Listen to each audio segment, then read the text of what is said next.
Sir, sunduin mo na lang kami dito sa barangay, sir. Hindi namin masundan yung instruction. Apo. Sir, buddy. Apo. Balik tayo. Sige, sir. Tapos kakaliwa. Apo. Ito yung project nila. Tumundong sa flea market.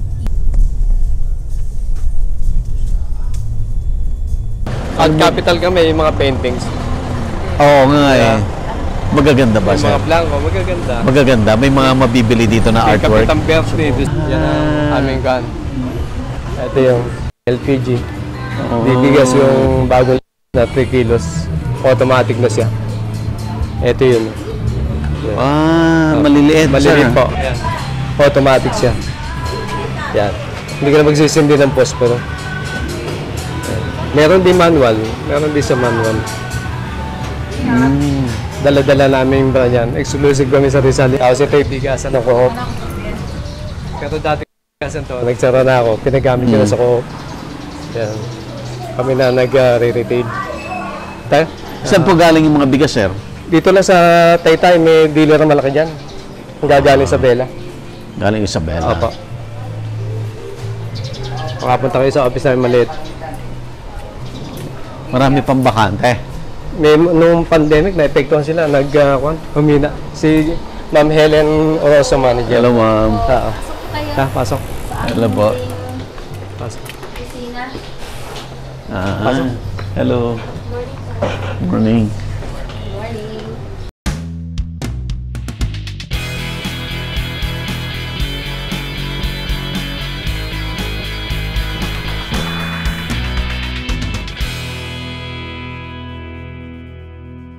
Available na po ang agribusiness merch sa Shopee. Ang link nasa description box.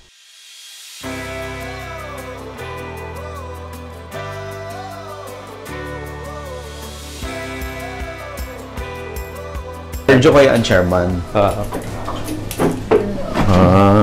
So matagal na po itong co-op, Sergio? Since 2014, kasi kung ako dati, barangay staff, pero hanggang ngayon, sa amin dito. Ang hawak ko ng mga business dito.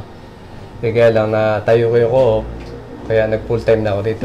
Pero dati full time ako nun. Kamusta ba yung co-op ninyo? Tuloy-tuloy pa naman po. Noon, nag-umpisa kami credit eh. Nag-umpisa tayo sa 27.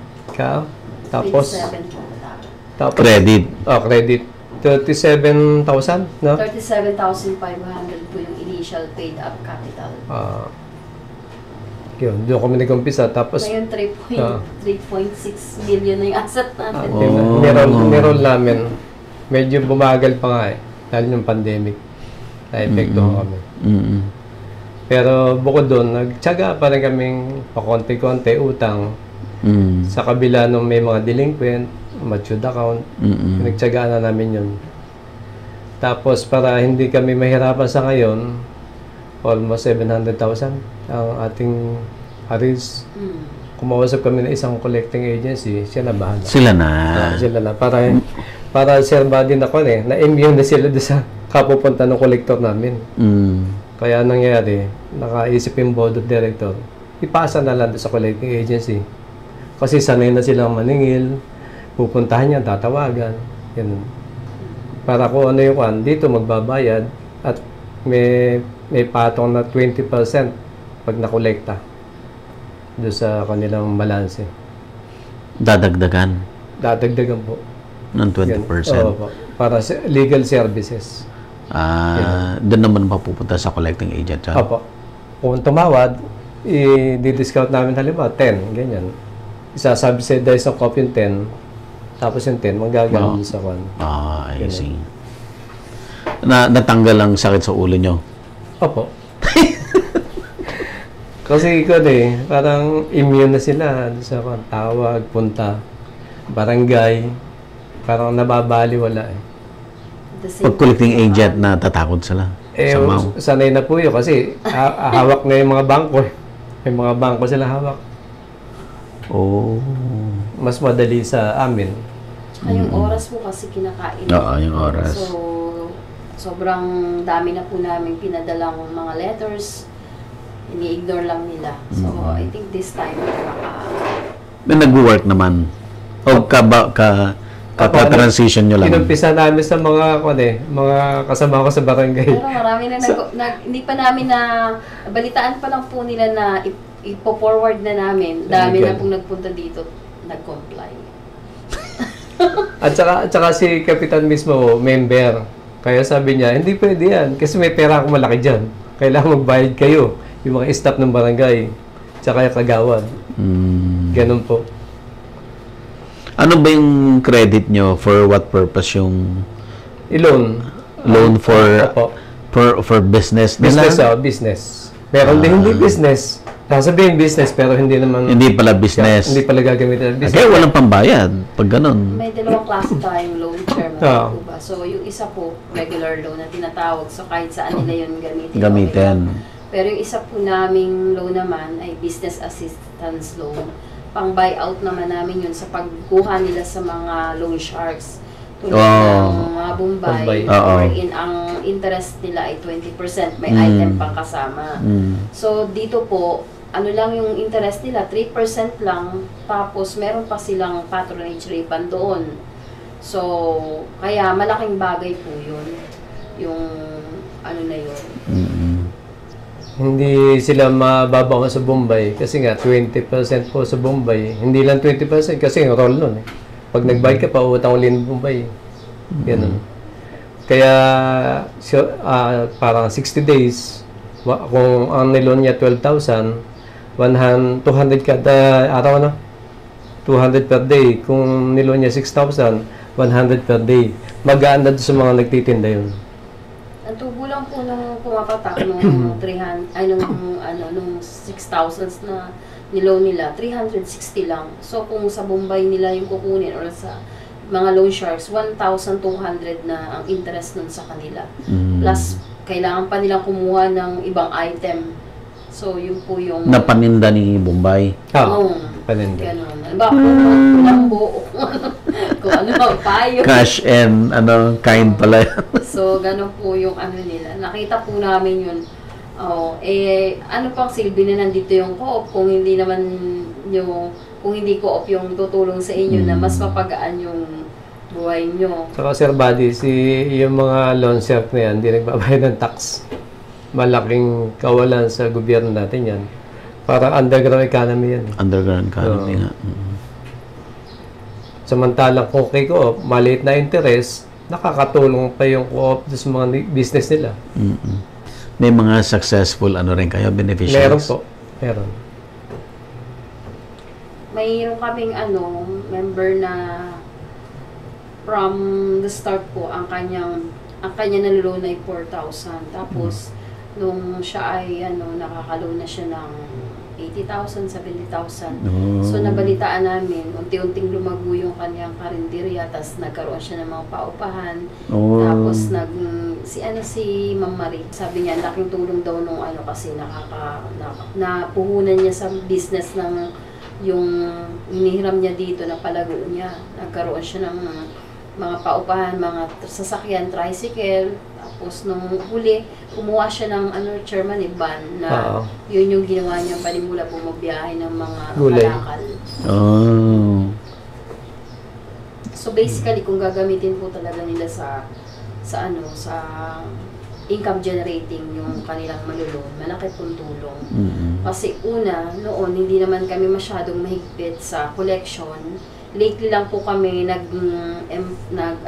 implement ng mas tough na policy para po madisiplina din yung ibang Pero nung po dati, napapaikot talaga nila ng gusto yung pera ng co-op kasi imagine po, yung capital share mo, tatapatan yun ng co-op, ita-times 2 yun ng co-op. So, ibig sabihin, kung meron kang capital share na 30,000, makaka-loan ka ng 60,000. Kung ka pa, good performer ka pa, magiging times 3 pa yun kung wala kang late payment. So, ganun ka ganda sana yung kung gagamitin talaga nila. Makakapag-negosyo ka talaga ng kasi yung amount na yun, like, let's say 100,000, pwede ka nang mag food cart or something, di po ba, na Kaya, yun. So, for now po, ang aming pinopokusan itong market, meron na po kaming LPG and the same time, meron kaming bigas and darating po mamaya yung supplier ng itlog. So, ito pong location namin, kung tutuusin, napaka-strategic po nitong location kasi napapalibutan po ito ng mga subdivisions. So, but unfortunately, medyo humina po itong market namin dahil marami po nagsulputang mga market diyan diyan sa banda diyan. Pero kung magkakaroon po kami ng mga products na may quality at competitive yung price, sigurado po na dito ulit sila babalik. Bakit? Kasi yung pong market namin is tawid lang dyan sa kalsada. Dito lang. The question is, bakit nilalagpasan nila dito papunta doon sa lugar kung saan mas mainit, walang parking, tapos ano pa, prone na masagi ka pa ng sasakyan. Unlike dito, very convenient. Hindi amoy market talaga. Doon, maamoy mo talaga malansa or basa yung dadaanan mo. Ang pulso ng mga mamimili kasi bukod sa wala na silang mabili ditong mga sariwang gulay, murang gulay, so kulang-kulang na yung lugar namin, White House, nabansagan na tuloy kaming dollar price. So yun po yung naging problem namin ngayon. Kaya we are looking for supplier directly ng gulay kung saan may offer namin doon sa mga market namin dito. Kasi yan po, kung makikita nyo, Durabil 2, tapos diyan, Marwood, talaga po Anton, palibot po ito ng subdivision. Tapos terminal. Tapos terminal po ng tricycle and then ng UB.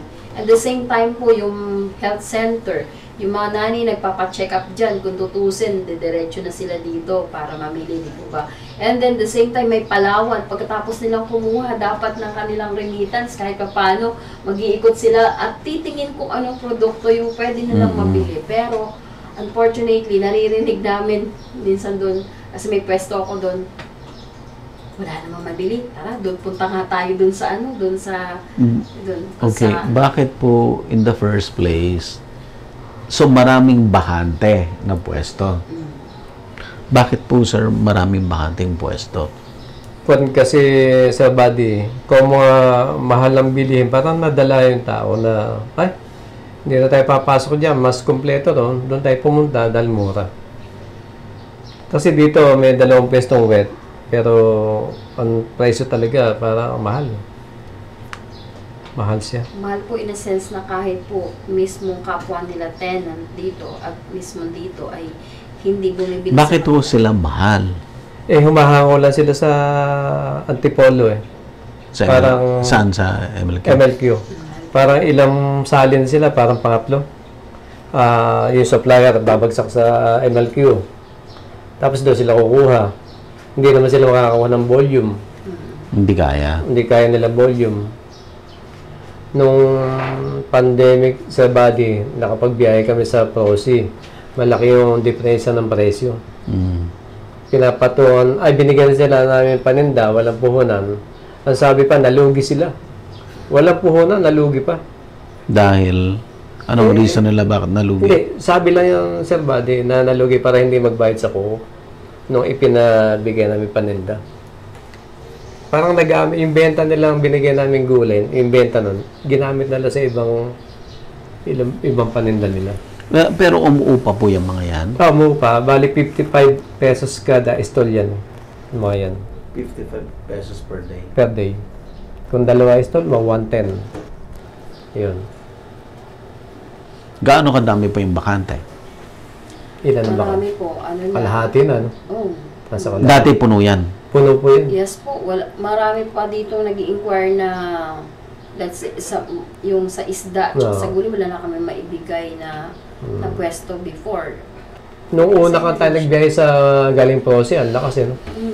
Bumibenta tayo ng 20 milyon Pero, yung cost of transport nyo naman? Ayun yung talo kami dahil malayo Sa lalo kayo, mahal ang diesel. Pagka malayo, talo ka. Oo, matatalo ka. Kasi 4 na oras ang biyahe namin doon. Eh, contract naman namin gagamitin. Wala kaming malaking volume na gano'ng kalaki. Baka mabulok. Kaya ang gusto namin, alam mo, kung Tiangge, Sabado, Linggo, doon lang magbabagsak. Kung may matira man, Yung pong yung palengke sa baba, puno yun. diyan Puno sa sila. Aono. Yung, di ba sabi nyo, imbis na dito, lilipat. Dito sa along papunta casino. Puno yun. Iba, hiwa-hiwalay. Hiwa-hiwalay sila. So, hindi siya talaga palengke, parang mga tali-tali Tali-tali pa. pa pala. Pero mas mura. Mas mura kasi po ano sila, ang mga biyahero talaga yung galing Antipolo. Direkta. Pasig. Nakapwesto. Direkta sila sa Pasig. Hindi na siya Balintawak. lehitimong mga taga-Angono, kundi mga negosyante na siya ng taga-iba-ibang lugar po, like sa Antipolo, MLQ. ganun. Nag-ano sila po dyan ng pwesto, kumuha sila, tapos dyan sila. Extension bali nung bagsakan nila sa Antipolo. Oo. So, dapat talaga source. Wala nang middleman. Dapat Diretso. Hindi, okay lang naman sir may middleman, pero wag yung dulo. Wag yung dulong-dulo ka. Laki na. Oo. Kasi kung Balintawak, middleman din yan eh. Pasig, middleman din yan eh. 'Di ba? Pero hindi sila dulo eh. Kaya ano sila,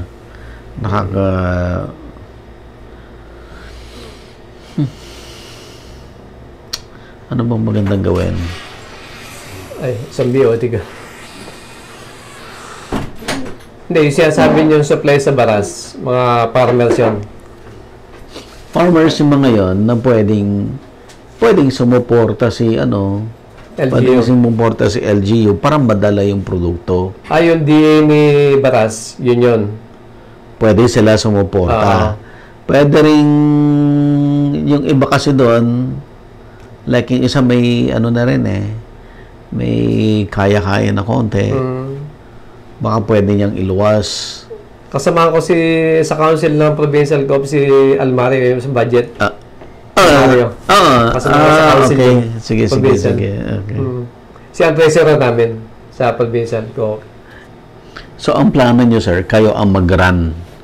Hindi na individual pwesto. Hindi na eh. Co-op na mismo. Co-op na mismo talaga. Lahat ng pwesto na yan, si co-op. Paano yung mga nakapwesto dyan?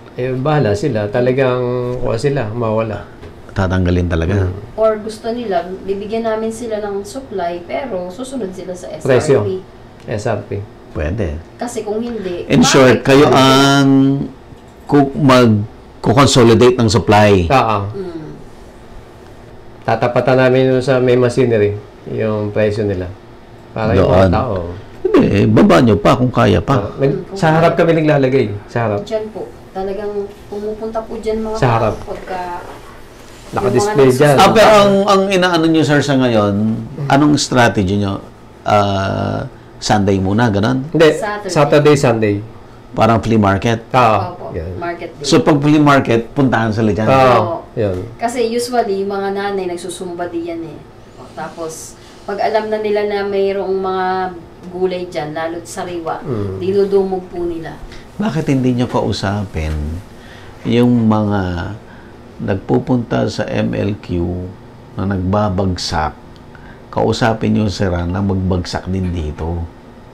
Yung supplier doon. Malalaki. Pwede rin yun. Pwede rin. Truck kasi yun eh. Kasi, kung ano ang presyong ibibigay niya doon sa nakapwesto kay MLQ, yan din ang ibibigay niya na presyo. Pwede. Isang option din yun. May mga, kayo sir doon, may mga contact po ba kayo sa kanila? Yung mga supplier, wala. Ang may contact ako yung sa yung may-ari at saka yung corporation. So yung mga supplier nila, wala kayong ng gulay? Dahil tinda. Diyan sa harap. Yan. Nung pandemic yan. Galing ng Prosi yan.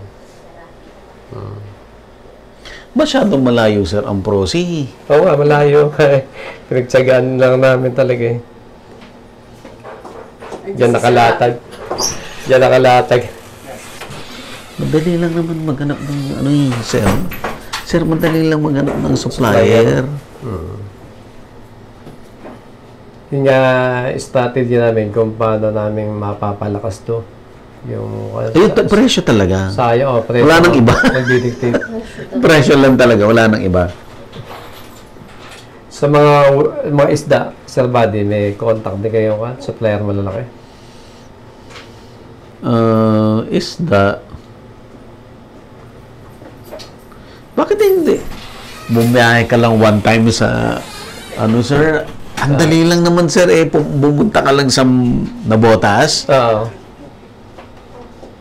Wala kaming taong magkukon doon. Pero may truck kami.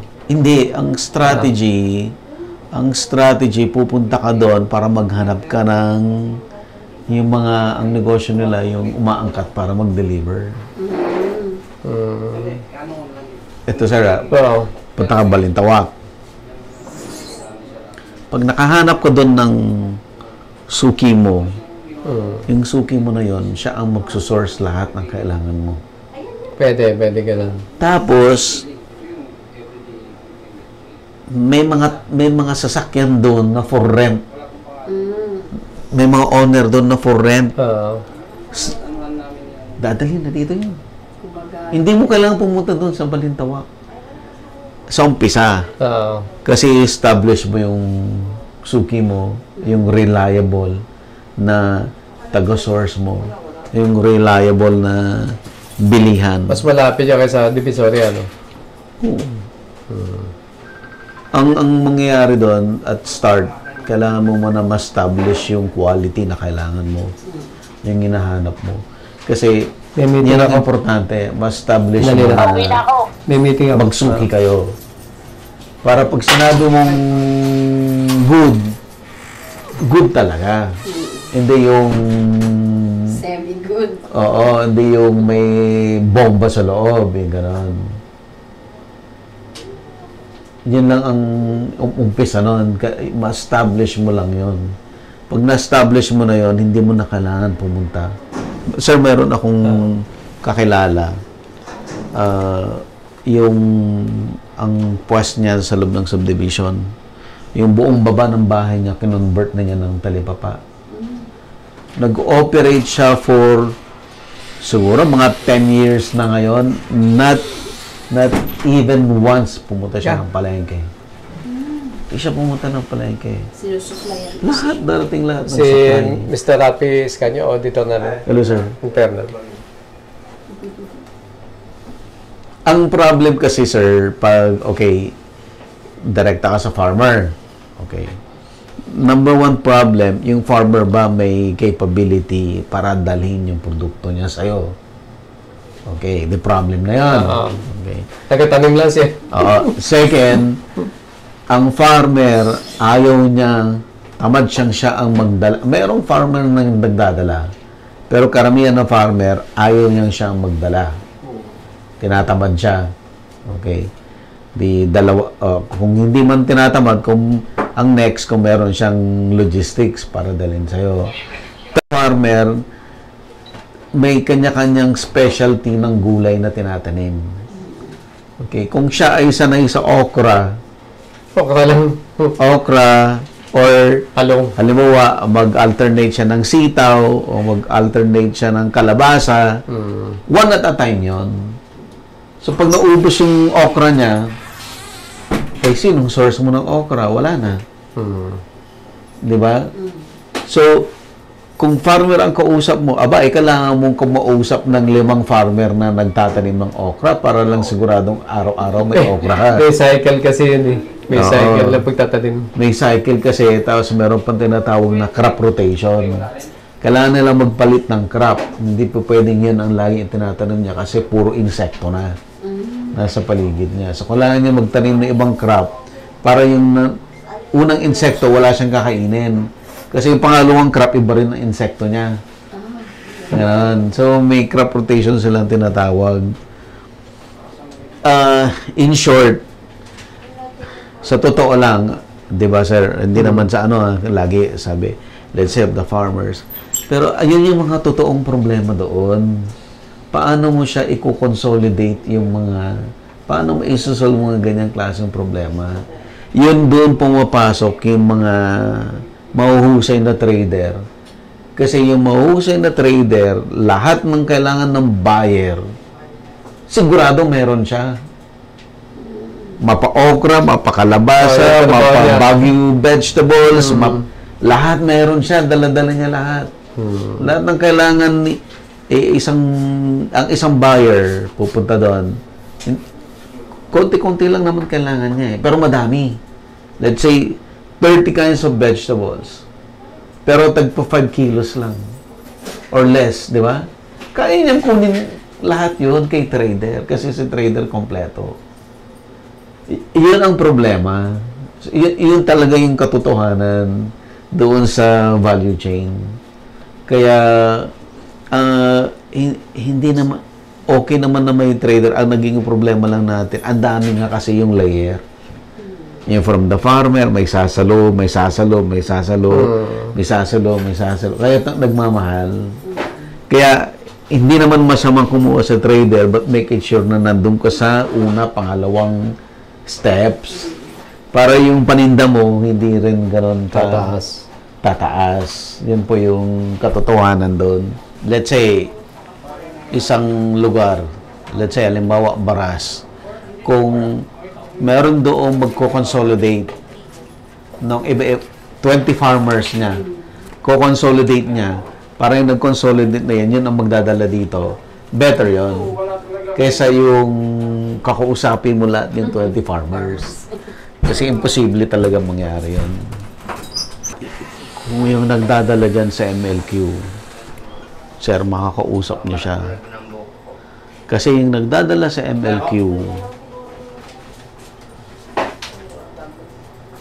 ganito yan eh. Halimbawa, may nakapwesto sa MLQ. Posibleng siya rin lahat nagpapadala niyan. Siya rin lahat nagpapadala niyan. Posible. Pag yung mga yung kolong-kolong, ayan, farmer po yan, sir. Yung kolong-kolong na dumarating. Pero yung mga truck. Ano na yan? Trader na yan. It's either si nakapwesto kay MLQ, may contact na siya sa Pasig or Balintawak na linagay na doon sa sasakyan para dalhin sa kanya. Pwede rin, halimbawa, Baguio, may kausap pa sa Baguio. Yung mga nasa Balintawak, hindi naman umaakit na ng Baguio yan eh. May nagsusupply talaga. May kausap sila doon na trader din sa trading post. Tapos may kausap sila na truck. 2 pesos per kilo. Ang bayad niya doon sa truck. So pagdating sa Balintawak, ibababa na lang sa kanya yung ilang kilo yung order niya. Co-op din sir yung sa trading po sa Benguet. Co-op din yun. Doon kumukuha yung mga trader sa co-op. Pero talaga may patong na 2 pesos per kilo. 2 pesos per kilo. Sa trade. Oo. Hindi ko lang. Tapos ikaw mamimili kung sino yung sasakyan sa mo ilalagay. Contact mo na rin yun. Pupunta ka lang naman doon, tumambay ka lang doon, may mga kausap pa ng truck eh. Kahit sa Balintawa, pumunta ka lang doon, may mga kausap ka na, in place na mo lahat yun. Gabi yung gabi. In place na lahat yun. Gabi. Gabi ang bagsakan doon. Parang tambay tayo. Divisory. Tumambay lang kayo.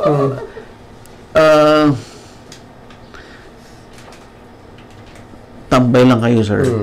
Ang presyo naman, sir, hindi nagkakalayo Divisoria, Balintawak. Kasi parang mapya rin yan nagtatanungan sila anong presyo. Kaya hindi sila pwedeng maglayo. Pero in terms of proximity, it's either Pasig or Balintawak. Kasi ang nangyari dati, di ba, Divisoria, Balintawak lang. Ngayon, nagkaroon na ng Pasig. So, yung suppliers, hindi na dadaan ng Balintawak. Didiretso na rin ng Pasig. Yung gano'n. So, Pasig yung pinakamalapit, sir. Pasig yan. Pasig yung pinakamalapit. Pero in terms po ng presyo, pareho lang po ba ang Balintawak at Pasig? Posible. Posible po. Bagsakan may Pasig. Kasi nga, kung ang trick dyan po, makiramdam ka. Kung hindi mo naramdaman mo sino yung kausap mo, posibleng hindi siya yung direkta. Siya yung kumukuha lang din sa direkta. Magkakatabi lang yan na pwesto. As in, magkakatabing pwesto lang yan. Meron talagang ito, direktang puro patatas lang. Yung kabila, direktang puro cabbage lang. Ganon. Yung isa, direktang puro kalabasa lang. Tapos mag-i-exchange lang sila. Palitan. Palit-palitan lang sila. So, kung hindi mo na tumbok kung sino talaga yung behero doon, mas mataas na yung kuha mo. Mataas ang piso, ganyan. Oo. Kasi yung totoong behero, pwede kayong bigyan ng discount. Kasi, kanya na yun eh. Pero yung pumatong, hindi kanya basta-basta pwedeng bigyan ng discount. Pumatong lang siya eh. Katulad sa Prosi, may tagahanap kami, piso per kilo siya doon sa kinukunan niya. Hindi, kung 2,000 kilo. Ang pwede rin yung gawin, sir, kung may contact ka sa Prosi, ipadirekta mo dito. Wala nagdi-deliver, sir. Kasi ang Prosi direkto ng Divisoria yata, no? Or Balintawak din. Tsaka po, sa mga farmers sila doon, yung, di ba, yun nga, yung mga kolong-kolong dinideliver po nila doon. Mga produkto nila, lowland. Marami pong nakakulong-kulong dyan sa MLQ. Oo nga, marami nga. Marami na nakakulong-kulong dyan sa MLQ. Kahit sa gabi, mga alas 9 ng gabi. Alas 10, may mga dumarating na dyan. Gabi. Umpisa lang naman, sir, ang ano nyo dyan eh, struggle nyo. Later on, sila na ang mangyayari yan, halimbawa, kangkong nang galing kay Baras, naka-jeep o dadaan kay MLQ, ibababa niya yung tapos aalis na yan, pupunta na ng Q-Mart, ibababa niya yung aalis na pupunta ng Balintawak, ibababa. Ay di magiging ganun din kayo, ibababa rin sa dito. Yung presidente magkakangkong, nagsusupply dati dito, taga Baras. Oo. Presidente siya, yung nagmamuhasi ko sa Antipolo. Siya nagsusupply dati dito. May kangkungan din siya. Diretsa, nagsusupply din. Pwede na. Pwede po yan. Kung yan ang gusto niyo talaga na kayo yung source, lahat.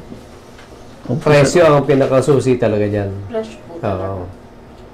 Yung mga nagkukulong-kulong doon, after na lang magbaba doon, pupunta rito, magbababa rin. Kagandahan lang ng Balintawak. Pwedeng upland, pwedeng lowland. Di kahit Pasig, sir, parehas naman. Parehas lang. Oo. Kompleto na. Pasig. Pasig, pinakamalapit dito. Ano yun dyan, ang hanapin mo yung tracking services. Ang dali lang naman yun, sir. Nakatambay lang naman sila sa kalsada.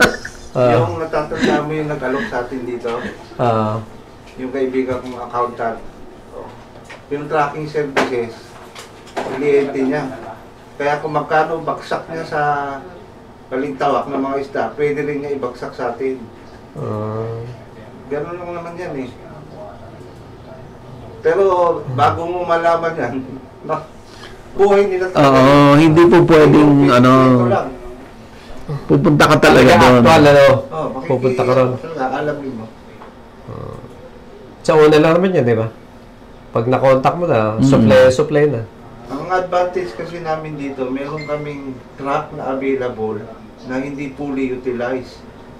Na pwede namin mag-pick up. Pwede namin itay at doon sa mga humahango lang.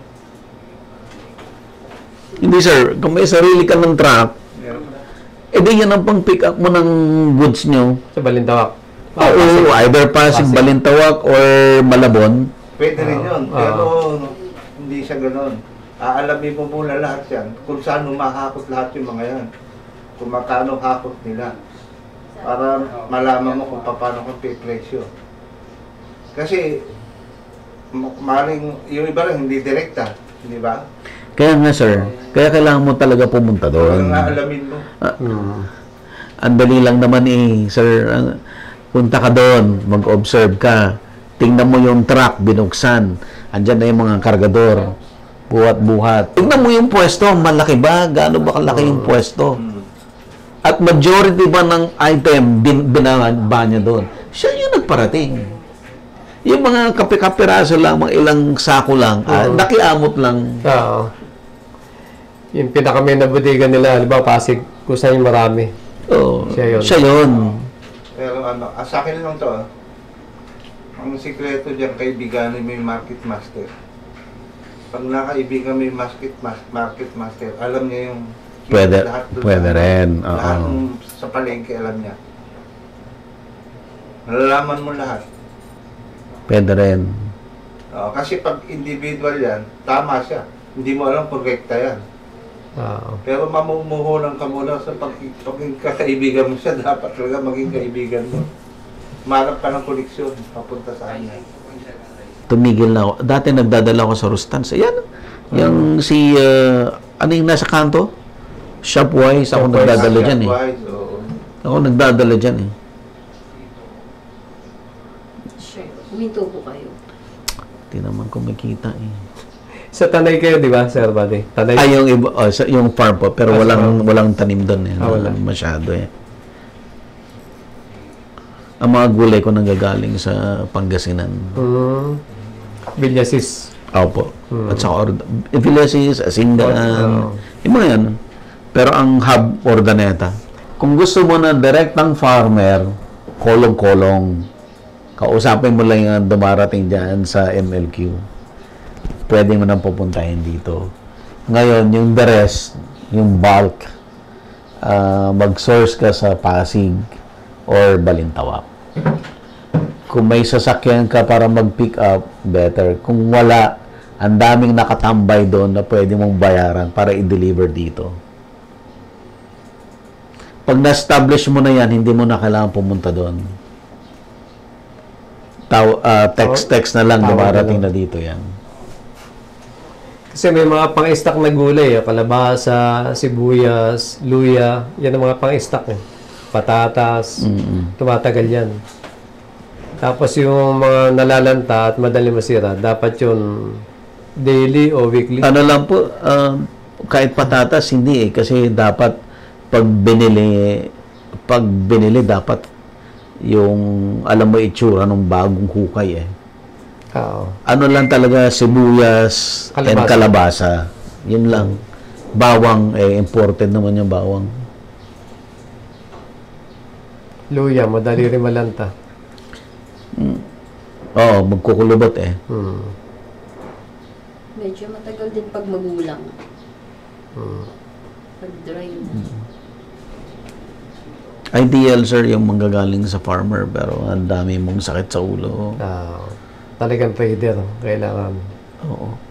Diretso. Kasi ibibigay niya yung quality na kailangan mo sa regularly. Yan, yung availability ng stocks ay na importante. Pag farmer, walang ganun.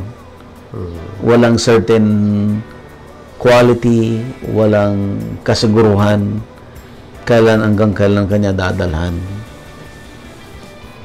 Kasi pagtatanim nila kung ano lang yung maisipan o panahon, yun yung tatanim nila. Diba? Kamatis, during summer. Siyempre, pag naubos na yon,